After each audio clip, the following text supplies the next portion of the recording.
nouveau parti sur la scène belge, mais pour l'Europe. Il s'appelle Stand Up for the United States of Europe. Bref, debout pour les États-Unis d'Europe. C'est un mouvement qui a déjà reçu beaucoup de soutien, pas de n'importe qui, des hommes et des femmes politiques, des hommes et des femmes d'affaires belges bien connus. Le reportage d'Imad Messoudi.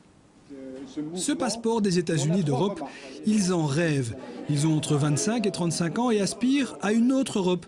Ils ne se disent ni de gauche ni de droite, mais se mettent debout pour une Europe plus efficace, au profit de tous. Aujourd'hui, on a des redondances, donc on a plusieurs politiques qui se font uniquement au niveau national, l'armée, le corps diplomatique, certaines politiques industrielles, la dette, le remboursement de la dette. Et donc nous, on veut mutualiser certaines de ces politiques, commencer par certaines d'entre elles, pour réduire les coûts au niveau national et donc dégager des ressources nouvelles. Il y a du gras énorme à récupérer.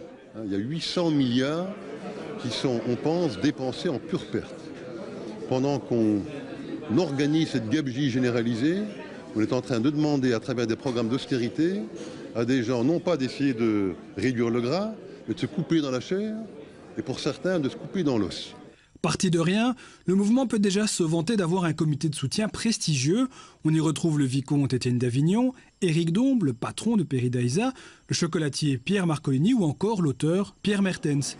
Des Belges pétris d'idées pro-européennes, des Belges comme Richard Laube qui s'inquiètent. On est dans les années 20.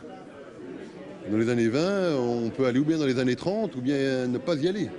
Mais on a vu que très rapidement, sous le coup des crises, on a vu qu'il est arrivé au pouvoir quelques années plus tard. Le mouvement n'est pas encore tout à fait au clair avec les politiques pour lesquelles il voterait au Parlement européen, mais l'objectif premier est de peser sur le débat européen au sein de la Belgique, reflet d'une Europe qui s'interroge.